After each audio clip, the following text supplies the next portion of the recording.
दोस्तों, जैसा कि आप लोग जानते हैं कि इस समय अनिल देशमुख जी की सीबीआई जांच जिस प्रकार से बॉम्बे हाई कोर्ट ने पहले ऑर्डर किया और फिर सुप्रीम कोर्ट ने भी अनिल देशमुख जी की याचिका पर सुनवाई ना करते हुए सीबीआई जांच के आदेश दे दिए।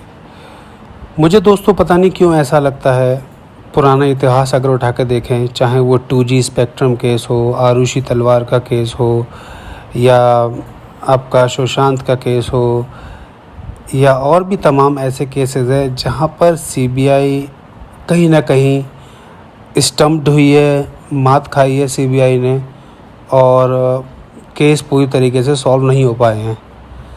हालांकि इसकी वजह क्या ही रहती है दोस्तों, जब तक सीबीआई के पास केस पहुंचता है तब तक एविडेंसेस सारे गायब हो चुके होते हैं, टेम्परिंग हो चुकी होती है, या बहुत सारे भ्रष्ट नेता, भ्रष्ट लोग बीच में रहते हैं, तो उनकी वजह से भी काफ़ी इम्पैक्ट पड़ता है। पर कहीं ना कहीं दोस्तों दिल में यह बात होती है कि सीबीआई के पास केस गया तो मतलब केस गया। क्या ये माने हम कि सीबीआई इस केस को सॉल्व कर पाएगी, सीबीआई सुशांत के केस को सॉल्व कर पाएगी? और दिशा का केस तो ऑफिशियली सीबीआई के पास है ही नहीं। हो सकता है कि सुशांत के ज़रिए कुछ दिशा तक पहुंचा जाए, या अब क्योंकि सारे तार खुल रहे हैं, वसूली कांड के तार खुल रहे हैं, एंटीलिया बॉम्ब स्केयर के तार खुल रहे हैं, एनसीबी अपने लगातार धरपकड़ कर रही है, अरेस्ट कर रही है, तो क्या आपको लगता है कि सीबीआई अब इन चीज़ों को देखते हुए और बिना इन्फ्लुएंस हुए अपने पूरे जवाब दे पाएगी? मुझे कहीं ना कहीं ये लगता है कि हाँ, सीबीआई के पास अब जो कड़ियाँ बची हुई थी, जो कड़ियाँ मिसिंग थी, वो कड़ियाँ जोड़कर सीबीआई अपने जवाब देगी और सीबीआई एक निष्कर्ष पर पहुँचेगी सभी केसों पर।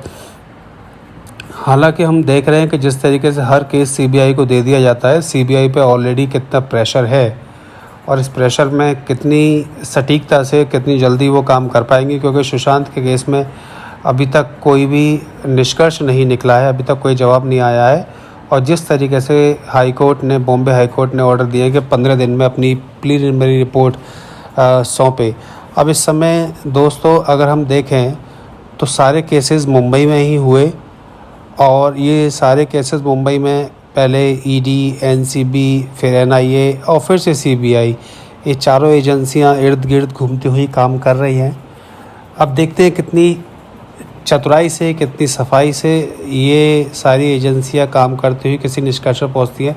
पर हाँ, एक बात तो तय है दोस्तों, बिना किसी आग के धुआं नहीं उठता, और ये आग इतनी बुरी लगी है कि इसमें धुआं ही धुआं है, आप देख रहे हैं।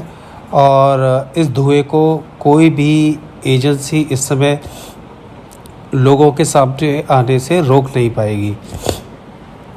तो हम ये देख सकते हैं कि डेफिनेटली कुछ ना कुछ तो निष्कर्ष निकल के आएगा ही, और इंतज़ार करते हैं दोस्तों।